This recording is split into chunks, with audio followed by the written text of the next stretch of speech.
नमस्कार दोस्तों, आज देखिए हम क्या कर रहे हैं। यहाँ पर एक्चुअल में एक ऐसी समस्या आई है जिसमें आप हमारे पास कोई पशु नहीं आया है, जो बीमारी है उसकी पहचान करनी है दूध से। पशु मालिक की समस्या ये है कि जो उनकी गाय भैंस है, उनकी गाय है, उसका जो दूध है वो बिल्कुल नॉर्मल दिखता है, लेकिन ये जो दूध है इसमें खारापन है। आप ये देखिए, दूध की कंसिस्टेंसी देखिए आप, कि जो दूध है इसमें देखकर बिल्कुल नहीं लग रहा कि कोई गड़बड़ है, और ये दूध जो है ये बिल्कुल नॉर्मल, कहीं से कहीं तक इसमें दिक्कत नहीं है। जो गाय है उसके अडर में कोई सूजन नहीं है, उसमें कोई कड़कपन नहीं है, दूध में एक भी लीचड़ा आज तक नहीं आया है, और इसको जने हुए 4 महीने हो गए। इसको जने हुए 4 से 5 महीने हो गए हैं, और शुरू से ये जो पशु है, ये जो गाय है, ये खारा दूध दे रही है। और जो गाय है, क्या उसके अडर में कोई सूजन या कड़कपन या कुछ है? कुछ भी नहीं है। और कभी लीचड़ा आया उसमें से? और दूध बिल्कुल सामान्य आता है। इसको गर्म करने पर क्या ये फटता है क्या?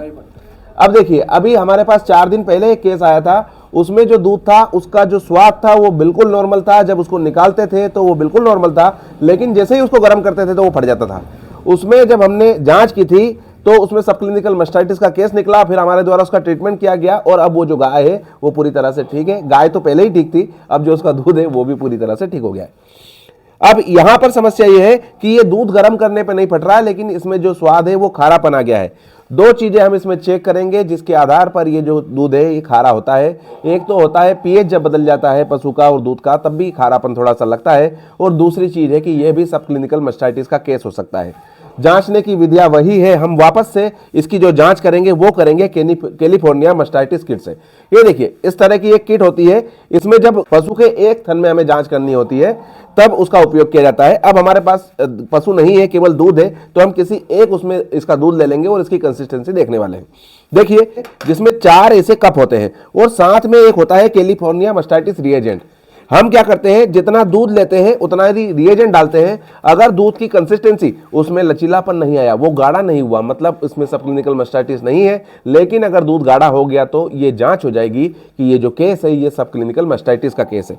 तो अब देखिए, सबसे पहले हम यहां पर दूध ले रहे हैं, और दूध देखिए आप बिल्कुल नॉर्मल है। देख के ये अंदाजा ही नहीं लगाया जा सकता कि इस दूध में कोई समस्या हो सकती है। ये देखिए, लगभग हमने 5-10 ml जो दूध है वो ले लिया है, और अब हम इसमें से रिएजेंट डालने वाले हैं। ये दूध हमने रख दिया है, और ये देखिए, ये रिएजेंट है, कैलिफोर्निया मास्टाइटिस टेस्ट का रिएजेंट है। और अब हम इसमें से 10 ml इसमें डालने वाले हैं। ये रिएजेंट जैसे ही हमने डालेंगे इसमें, तो ये देखिए हम रिएजेंट को डाल रहे हैं, और इसमें अगर गाढ़ापन आ जाएगा तो जो हमारा दूध है इसमें सब क्लिनिकल जो मास्टाइटिस है उसकी जो जांच है वो हो जाएगी, और ये हमें पता चल जाएगा। ये लगभग 10 ml दूध था, 10 ml ही रिएजेंट डाल दिया हमने। और अब हम ये देखने वाले हैं कि इसमें क्या गाढ़ापन आता है, क्या इसमें लचीलापन आता है, क्या ये फटता है। अगर इसमें गाढ़ापन आने लगा और ये फट गया, इसका मतलब है कि जांच में आ गया कि जो हमारी गाय है इसके में सब क्लिनिकल मास्टाइटिस चल रही है। फिर उसका हमें ट्रीटमेंट करना होगा, और वो बिल्कुल ठीक हो जाएगी, कहीं कोई दिक्कत इसमें नहीं आएगी।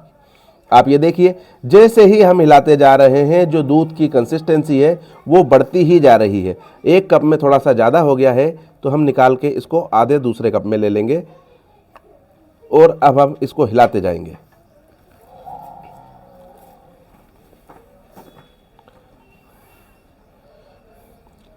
ये देखिए, आप परिवर्तन देखते जाइए, जैसे जैसे हिलाएंगे वैसे वैसे परिवर्तन।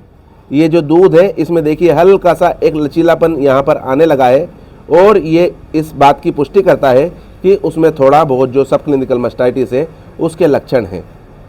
ये देखिए, जैसे ऐसा लग रहा है जैसे कोई चिपचिपापन है। ये देखिए, इसमें हल्की सी ऐसा, ये पूरी तरह से नहीं घूमता है, ये लोच करने लगता है। लोच करने लगता है, इसका मतलब है कि इसमें जो सब क्लिनिकल मास्टाइटिस है ये उसका मामला हो सकता है। दूसरी चीज़ है कि हम इसमें देखेंगे पीएच।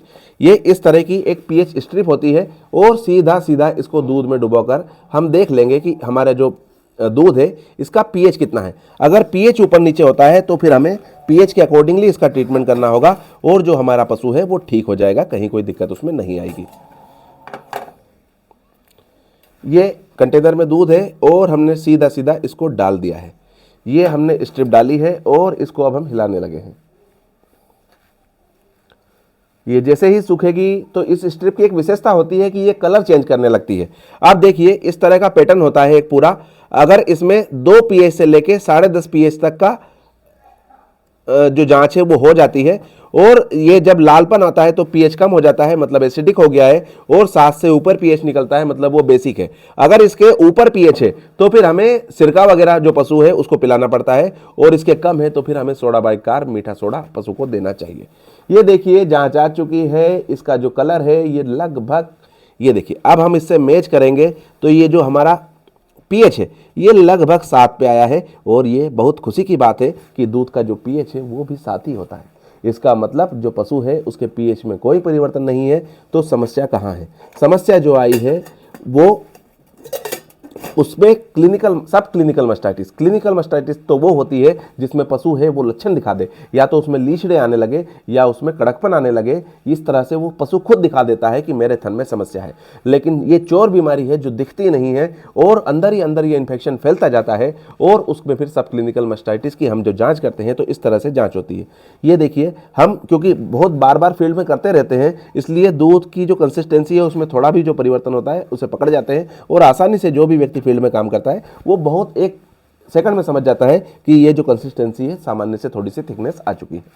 अब सब क्लिनिकल मस्टाइटिस की जांच हो गई है, हमें पता चल गया है कि जो पशु है उसके साथ क्या समस्या है, तो अब इसका ट्रीटमेंट क्या किया जाए, ये बड़ी महत्वपूर्ण विषय है। ट्रीटमेंट जब भी थनैला का मामला होता है तो हम जो एंटीबायोटिक प्रीफर करते हैं वो है अमोक्सिलिन क्लोक्सासिलिन। अमोक्सिलिन क्लोक्सासिलिन 4-4.5 ग्राम में एंटीबायोटिक आते हैं, उसका प्रयोग लगातार 3 दिन तक हम करेंगे। साथ में एक उसमें मैग्लोडाइन देंगे हम, और साथ में एक बी कॉम्प्लेक्स जरूर इसमें देना चाहिए, और एक आध इंजेक्शन सीपीएम, और अकॉर्डिंगली अगर हम पशु को देखेंगे जब अगर उसमें कुछ लगा तो 1-2 इंजेक्शन और मिलाएंगे, नहीं तो इसकी ज़रूरत नहीं है। सामान्यतः अगर अमोक्सिलिन क्लोक्सासिलिन एकमात्र इंजेक्शन भी इसको लगातार 3 दिन के लिए लगा दिया जाएगा तो ये पशु ठीक हो जाएगा, और इसका जो दूध है इसका स्वाद नॉर्मल हो जाएगा, ऐसी हमें उम्मीद है। अगर वीडियो पसंद आई हो तो वीडियो को लाइक कीजिए, चैनल को सब्सक्राइब कीजिए, और इसी तरह की जानकारी के लिए बने रहिए हमारे साथ। जय हिंद, जय भारत, धन्यवाद।